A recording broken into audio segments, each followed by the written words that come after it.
काय बघताय माझ्या डोळ्यामध्ये? काय दिसतंय तुम्हाला माझ्या डोळ्यामध्ये? प्रेम दिसतंय ना? कशाचं?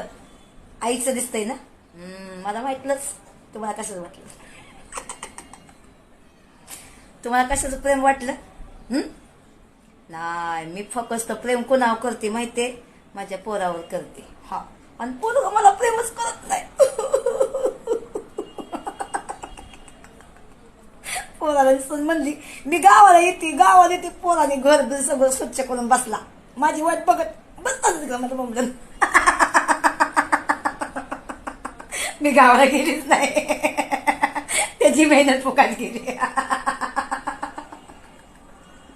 आता म्हंटल मी घरी यायला लागली, गावाला यायला लागली. आता म्हणतो जा, आता मी घर साफ करत नाही. म्हणलं का ग? त्या दिवशी म्हणला मी घर साफ केलं, म्हणला तू यायची, म्हणला ना आता येते म्हणते. आता मला माहिती तू येणारच नाही लवकर, मला माहिती, पण मी आता जाणार, खरोखर जाणार.